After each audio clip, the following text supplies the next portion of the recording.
Ever wondered why some people, after experiencing a traumatic event, seem to carry the burden long after the event has passed?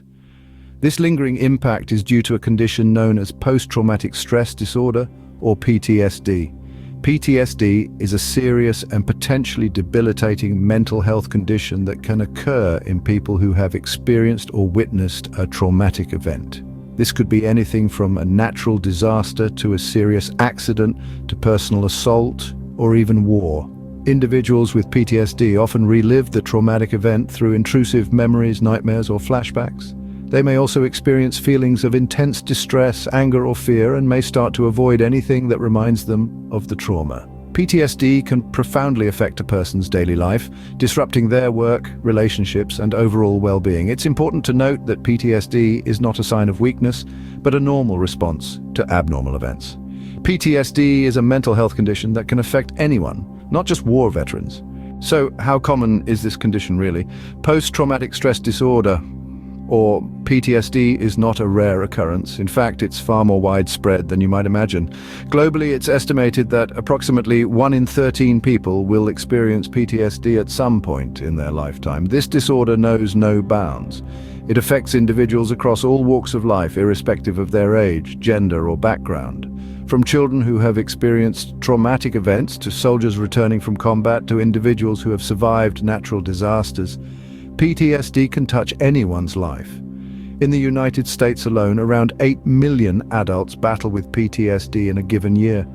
That's roughly the same as the entire population of New York City. It's crucial to remember that PTSD is not a sign of weakness. Rather, it's a testament to the human mind's capacity to protect itself, even when faced with unimaginable circumstances. PTSD is more common than you might think, affecting millions of people around the world. What does PTSD look like? What are the symptoms? Post-traumatic stress disorder, or PTSD, manifests in a myriad of ways, and its symptoms can be as unique as the individuals who grapple with it. Let's delve into the specifics. At the core of PTSD are 4 main types of symptoms. First, there are re-experiencing symptoms. These involve reliving the traumatic event, often through vivid flashbacks or nightmares. This is not merely a case of remembering, it's more akin to reliving the trauma, with all the fear, horror, and physical sensations that come with it. Next, we have avoidance symptoms. People with PTSD tend to steer clear of anything that reminds them of the trauma. This could be places, people, conversations, or even thoughts and feelings associated with the event. Essentially, anything that could potentially trigger a flashback is avoided like a plague. Then there are arousal and reactivity symptoms. These are constant, not merely triggered by reminders of the trauma. Individuals with PTSD may be easily startled, feel on edge, or have difficulty sleeping. They may also exhibit irritable or aggressive behavior. It's as if their fight or flight response is stuck in the on position. Lastly, we have cognition and mood symptoms. These include trouble remembering key aspects of the traumatic event, negative thoughts about oneself or the world, distorted feelings of guilt or blame, and loss of interest in activities they once enjoyed. It's not uncommon for those with PTSD to feel detached or estranged from others. These symptoms can wreak havoc on a person's life, disrupting their ability to work, maintain relationships, or even carry out daily tasks. And it's worth noting that these symptoms are not a sign of weakness. They are a normal reaction to abnormal events, a response to extreme stress. The symptoms of PTSD can be debilitating, but they are also the key to recognizing and treating this condition. It's important to remember that help is available and recovery is possible. No one has to face PTSD alone. What causes PTSD? Is it only caused by war? Well, let's delve into this question and unravel the various causes of post-traumatic stress disorder. Contrary to popular belief, PTSD is not only a result of war and combat, it can stem from any severe traumatic event. These events can range from violent personal assaults, natural disasters, serious accidents, to even the sudden death of a loved one. In essence, any situation that causes intense fear, horror, or a sense of helplessness can potentially lead to PTSD. It's important to note that not everyone who experiences such events develops PTSD. It's a complex interplay of individual biological factors, personal history, and the specifics of the traumatic event that determine whether PTSD will occur. So to answer our opening question, PTSD can be caused by any traumatic event, not just those experienced in a war zone. It's a complex disorder with diverse causes and multifaceted effects.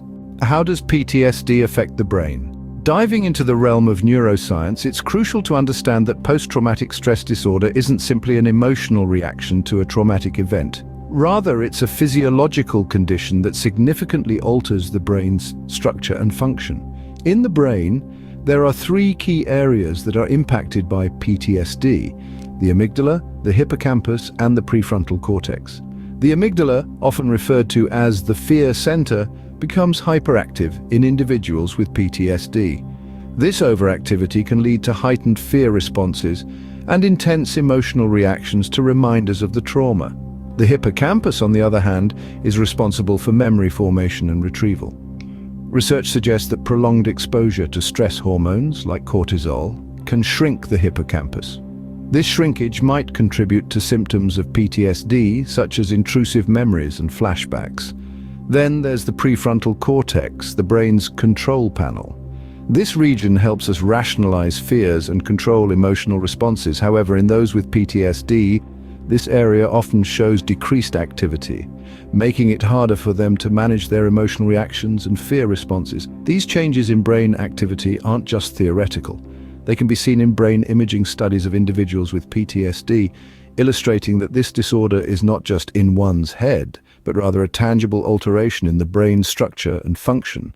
Interestingly, these changes are not permanent and can be reversed with appropriate treatment, which we will discuss in the next scene. It's also worth noting that everyone's brain is unique, and so the impact of trauma can vary greatly from person to person. In conclusion, understanding the neurological impact of PTSD is fundamental in destigmatizing the disorder and promoting empathy towards those affected.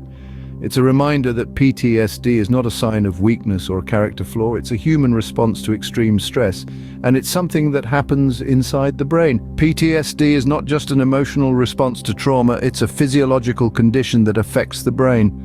Is there a cure for PTSD? This is a question that rings in the minds of many affected by post-traumatic stress disorder. The answer, unfortunately, is no. However, what we lack in a definitive cure, we make up for in a variety of treatment options designed to manage symptoms and improve quality of life. Firstly, we have psychotherapy, commonly known as talk therapy.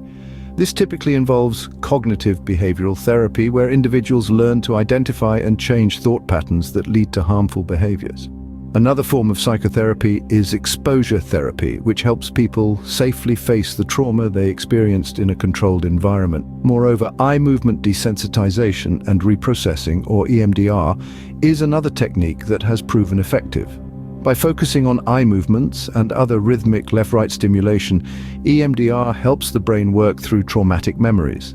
Next, we have medication as a form of treatment. Certain antidepressants like selective serotonin reuptake inhibitors and serotonin and norepinephrine reuptake inhibitors are commonly used. These can help control PTSD symptoms such as sadness, worry, anger, and feeling emotionally numb.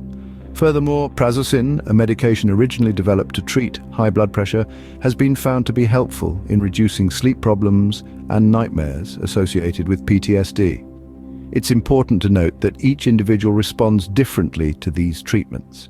What works for one person may not work for another. Sometimes a combination of psychotherapy and medication proves most effective.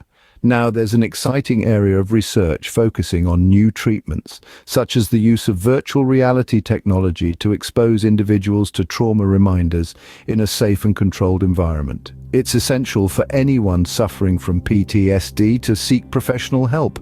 With the right treatment, people with PTSD can learn to manage their symptoms, improve their quality of life, and regain control over their lives. So, to circle back to our initial question, is there a cure for PTSD? While there's no cure for PTSD, there are treatments that can help those suffering regain control of their lives. What does the future hold for PTSD research? As we delve into the realm of tomorrow, it's important to highlight the ongoing efforts in the field of post-traumatic stress disorder research. With a clear focus on better understanding the intricacies of this condition, scientists are unraveling the complexities of the human mind, seeking to comprehend how trauma exacts its toll. In the pursuit of new treatments, researchers are exploring a variety of promising avenues. From the potential of virtual reality therapy to the exploration of genetic markers which could predict susceptibility to PTSD, the scope of research is wide and diverse. Moreover, the advent of machine learning and AI in mental health offers a new horizon of possibilities, enabling a more personalized treatment approach. The aim? To improve the quality of life for those living with PTSD, offering them hope, relief, and a path towards healing. The future of PTSD research is promising, with ongoing studies aiming to improve the lives of those affected by this condition.